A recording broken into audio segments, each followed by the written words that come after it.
All right, cool. Yeah, so first thing I wanted to do is just kind of go over the property and kind of determine what me and you will agree. What we agree on is the ARV of that, or what they call it, the after repair value of the property, like what Okay. it could sell for. Because once we establish like what it could sell for, then we're able to kind of like have a good conversation of like what my offer would be, what you guys can make on it. Um, so you said you haven't done too much research on it, like on the property, like what it could sell for. I just don't know anything about like cash offers. I know that typically they're 70 or 80%, and that most of that market implies some form of flipping, so or assumes it. Like, if there's not much flippability, aka improvement to be Mm-hmm. added, then would understand from your perspective that it would not be as worth it. Yeah, Um, yeah.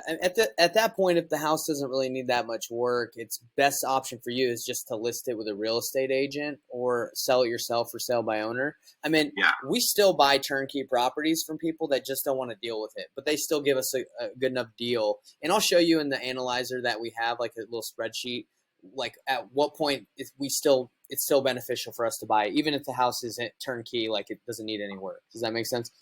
uh huh, Okay, so let's take a look at the house. So Zillow is not always accurate, but it's kind of the first glance I take a look at is to see Zillow says it's worth 198,700. Does that seem from yeah. So I had a realtor do comps, okay? and she said between her comps showed between 198 and 189 Okay, and 190 and 198. okay, And then she said, based on recent experience and some shells, she sells here in Baytown. hmm Recent experience sells recently, that it's possible we would get offers higher than that. But for financed offers, you're going to have to get an appraisal. And it's the issue would be the appraisal. She thinks the appraisal would not go much higher than about 198 or 200. okay. And so, does that make sense? Yeah, no, it makes sense. But in order for it to get appraised, the property's gonna have to be in great condition, right? Like you Yeah, want, if you in order for someone to lend on it, like a bank to lend on it, they're definitely going to want, yeah, it's got to be good shape. So I use this other yeah. software called PropStream. It helps us run comps, and it's saying that the Okay, estimated value is 194. So I think we're okay, starting yeah. from what she said, from what you're telling me that the Yeah, after you're right at the midpoint of what she said. right. So the after repair value is probably right around 194, and that is it being in good condition. That it can get bank to lend on it for a traditional buyer to buy it. Okay. So what we do is we take this information and I put it into this little spreadsheet for you, and I can email you the spreadsheet after our conversation, so you can review it with your wife and decide what you guys want to do. But it kind of breaks down the fees and the options. Sorry if my internet's a little slow. You're fine. Let's see. So did you get off of work? Yeah, I'm at work now. Oh, you are? Okay, just taking a little break from it. Yeah, my job is pretty flexible, so Cool. Okay. What do you do, if you don't mind me asking? I'm a no, I'm a pastor. Cool. And so but you're this is a rental, so you're still gonna stay in the same area, right? You're not going Yeah, anywhere. we own a separate home. Yeah. We lived in this house that we're talking about until about a year ago, and then we moved out, bought our new home, and have been renting it out since then. It's a good way to create wealth, buy a Mhm. house, move out, move in, and keep it as a rental. Yeah, Has it been a decent experience until this one that's currently going on with the renter not paying? I mean, yeah, the money of it's been good.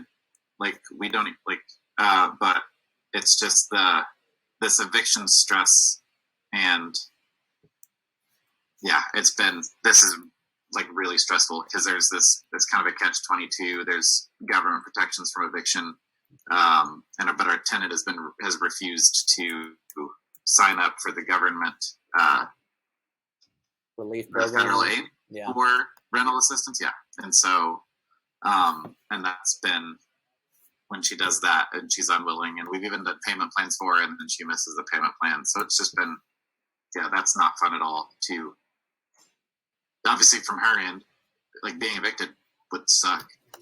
And Yeah. so, but yeah, so it's been stressful. So between that and then the combination of houses going up, I know May was the largest increase in house value in U.S. history in a 1 month span. Crazy. So, yeah, and we're risking, if it's a bad time to sell and house value still goes up, like that's a risk. But we do have 2 other homes, so like that'll still be good news for us with our other 2 homes. So. No, knowing the tenant, do you think she's destroyed the property, or do you think it's still possibly in pretty good shape? I don't think so. I think she's just in over her head with life and trying to, our property management company that we use, is our middleman, and they're pretty gracious and good. Okay. And I imagine that she is, because of their grace, she's paying other bills and letting her property management company, take the hit. Yeah. So it's you're not worried about inheriting or getting back a property that's just completely destroyed. It's not. No, this is not. She's not. As far as I know, she's not. There's no criminal history at all. Okay. And if something like that were to happen, she would have a criminal. We would file charges. So it's of course, yeah. Yeah. All right. No, I don't see it. She's a single mom with 3 kids, and I think it's just money issues and budgeting issues is her problem. Because that's usually where the cash offer comes into play a lot. Is like, okay, a tenant has not taken care of the property. The owner gets it back, doesn't want to do the repairs, doesn't want to waste the time, and that's kind of how we come into play. Sorry. No, you're good, man. My wife was holding up. So we have a 4-month-old, and she was holding him up in the window as if he was knocking on the door. Nice. Cool. Yes. Just a heads up. I think that 4-bedroom is from HCAD. That's from the county appraisal district, and it's wrong. It's a 3-bed, 2-bath. It's actually a 3-bed, 2.5 bath. Okay, right here. So 3-bedroom, 2.5 bath. That is correct. Okay. Yes, that is correct. HCAD or appraisal district is not correct. Okay. I told them once, and I've given up telling them. Yeah. Well, no worries. Well, I'll make this quick. Pretty much, we just put the numbers in, and we basically see if we feel good of where they're at. So, 190. I put 190. It is the after repair value if we got it in pretty good shape. Right. 5. You know what? I meant carpet. Let's say the house she left it in decent shape. Normally, after rental, you got to put carpet and paint into it anyway. Just like to get it up to standards to resell. So that's probably going to be on a house that's 1,000, 1,400, almost 1,500 square feet. That'd probably be like anywhere from $5,000 to $10,000 on a rehab. So that would be that's a big no. Like we recarpeted it just 2 years ago. Okay. All the carpet, and then it's wood floors downstairs and tile downstairs. Okay. The kitchen is tile, and the living space is a wood floor. And so, like, we would not be planning if it's so bad that it needs to be. There's no pets allowed, right? No smoking allowed, and so if there's carpet damage, that would be. I mean, if it needed to be recarpeted, she'd be paying for it because it would be damaged. It wouldn't Gotcha. be. Okay, so you're thinking after you get it back, you don't even think the carpet would be, because it was replaced in 2 years. You think it'd be fine. Oh, okay. Yeah, and then we painted it 10 months ago, and then I think within the contract she could paint it, but then she has to repaint herself. Yeah, so I guess, if that's the case and it hasn't been in bad shape, I mean, it looks like you guys are going to get back apparently a property that's in decent condition, right? I mean, and if not, then the eviction thing complicates it, but if not, she would be paying to get it back into that condition with the security deposit. But eviction throws a wrench in that. We'll see. My feeling is that the money's going to show up and that she'll move out September 25th. Okay, because so she doesn't have to just get out of there quickly. Yeah, because this is going to hit her credit hard, and then she's going to lose her whole security deposit. And so, yeah. She definitely, nobody wants to. Once it hits their eviction hits, when an eviction's on your record, it's really hard to find another place to move. Yeah, and we experienced that last year when we were looking at candidates who had rental applications, and we were just looking at numbers, and it's just like, man, it was from our perspective as landlords, it was, yeah, if there's eviction, we were like, no, at home, we're not going to even consider them. Yeah. No, I'm the same way with my rental. I'm just like, if you got any issues with eviction, I don't want to mess with it either. Okay. So yeah, because I'm trying to figure out like so we can get on the same page on what it would cost to fix it up. Yeah, And well, a lot of this is uncertain. A lot of this, since we can't actually go see the property, there's this uncertain. It's like maybe the carpet will need to be replaced, maybe the paint will need to be right. Like so it's let's yeah, just say kind of let's just say $5,000, right? That you got like some things need to be spent. Maybe she didn't tell you about some of the plumbing or whatever. Let's just say $5,000. So the house is worth $198, $5,000 in rehab, and the as is listing price. Let's say you get it back and you don't have to do any work to it. I would say let's just say on the lower end it can sell for 180. You get it on the market. Your agent can list it for 180. Does that make? I'm just saying as is listing price. Like you don't put any money into it. Oh, I see what you're saying. Yeah. So call it as is. Yeah, as is. Like you not to me, but you list it as is. Yeah. I'd say so as is always lowers the price a lot. Yeah. Right. So what we do is go over here to the client net sheet. And I didn't put my cash purchase price because I need to crunch my numbers differently on another spreadsheet. But basically, if you were to renovate, do the $5,000 in repairs after commissions and fees and everything, it says that you would net about 171. So let me break it down why that is. So you got to at 198 is the renovation, like this after repair value, you repair it. The whole time, it doesn't really matter. I didn't put in the whole time for it. You got escrow fees when you sell at the title company. Realtor fees, you got your agent that would list it for you, and then the buyer's agent. So it's a total of 6%. If you wanted to stage it, you could. I don't know we usually put like $3,300 for if you stage it and you market the property. I don't know if you guys would you probably wouldn't need to stage it to get it to the 198. So I'll take that off. Yeah, we wouldn't stage. So then after the commissions and fees, 184. And if we did take this thing and repair it and get it to the highest, new carpets and paint, for example, if it needed it, because I think I can do it for 5 in this situation. We think because it would probably cost you 6 because I have my contractors, I have people that I know, so it's going to be a little bit more. So the net price is if you fix it up would be 175 after all the fees and after you pay the money on the property. Does that make sense? So it'd be 175 to us. Yeah, you would net that.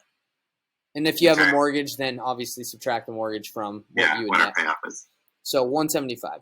Now, if you just list it as is with an agent, still have the 6%. The tax. Actually, there's no transfer tax because that's just California, and you wouldn't stage it as is either. So listing it as is, you would net 165. Obviously, because you get less of a purchase price because you're selling it as is on the market, right? Mm-hmm. So pretty much now I go into. Does that kind of seem fair? What I'm showing you, does that kind of make sense? Yeah, for as is, yeah. Okay. So your best bet to make the most money is obviously always to fix it up yourself. And if it's such a small job and doesn't really require a lot of work, that's what I would do. Just put some money into it and then list it. So yeah, we did that 10 months ago. We did a make ready. So we did paint everywhere. We did resurfaced countertops. We resurfaced bathtubs. We redid the tile around the bathtubs. We did some water damage repair. We had water damage inspection, so we had somebody check the roof for damage. Like we did a lot of that kind of stuff that you're talking, and it literally cost us about $5,000. There you go. So, and that was through our property management company, so it was using kind of the same type of deal you're using. This wasn't necessarily like licensed contractors where we're paying like retail price per se. We're paying this. Our property management company is paying because they buy bulk. So I imagine it's the same kind of deal as you guys. Exactly right. And it was exactly $5,000, and that was after. I would imagine that was between 5 and 7 years worth of repairs. Like, that was the type of stuff that accumulated over a 5 to 7 or maybe 10-year period of time. Okay. And this is the last part. This is how we come together with our cash offer, see if it makes sense for us, right? So the after repair value, what we could resell it for is 198. I'm just going to throw in, 150 just for right now. And then we put $5,000 into it. We would pay, when we purchase a property, we pay all the closing costs. We pay all the fees, so you guys don't have to do anything. So that all gets put into this spreadsheet, like how much it's going to cost to close. And we would purchase your home for cash. So we don't just have like $1 million or $2 million just sitting in a bank account, and we take out of that $2 million 198 or 150 and give it to you. We borrow hard money. I don't know if you ever heard of what hard money is, but hard money is it's just a lender that you would go to and you'd say, hey, I need to borrow some money to buy this house, and you pay them a percent of interest on the money while you're flipping the house. So what they charge is 2% upfront and 12% for the year for however long you have it. Then you one second. Mm-hmm. You're on video. Okay. You're good. I know, I was trying to respond, but it wouldn't show up. And this is being recorded too, so. All right. We good? Yeah, we're good. Okay. So anyway, if I bought the house at 150, it says after my costs and putting all the money into it, I'd make $16,000. Okay. And in our company, we usually like to make between 16 to 20. So at 150, that would be a good deal. I would say that'd be a good deal for us. We'd be able to purchase the home cash as is. But that doesn't mean it makes sense for you. I'm just kind of showing you our numbers where, we buy properties just because this one doesn't need a lot of work. We'd buy it, put the money into it. We'd hold it for we'd close on it, put the money into it. We'd hold it 3 months tops. We'd probably have it 3 months tops, maybe even 2, but close it, fix it, put on the market. Probably would take us 2 months, to be honest. But yeah, so 150, 151, 152 would get us between the $15,000 to $20,000 we like to make on our flips. So is that way off, or I mean, according to what you would net here, you're going to make more if you fix it and you sell it after repair value, like fix it yourself. And so the difference is like $25,000. And if you just list it as is, you're still going to make more than my offer at $15,000. I think I've got my answer for now. Is that we can't tell or know until we can get in and see the situation, the condition of the house. Mm-hmm. And so that kind of answers my decision. So what I can do is, if I have your contact info, I think. If not, you can give it to me. Yeah, of course. Once we have a better date, if we have a date where we can get into the house and assess damages and condition, then I may reach out to you, just because there's too many variables right now. Right. No, I get it. Compare. So I'll just pause. I just don't want to waste any more of your time. No, I appreciate it. Yeah. So we can pause this, and then when we find more about eviction date, or we can get, like, if we can go do an occupancy check and the house is empty and we can get in or something like that, then I'll reach back out to you, and that way I can do a comparison. I do want to do a comparison, but yeah, of course, there's too many variables right now to really do that. So. Yeah, and I understood that from the get go. I just kind of wanted to show you, at least for your information, what options to explore. But has this been helpful at all?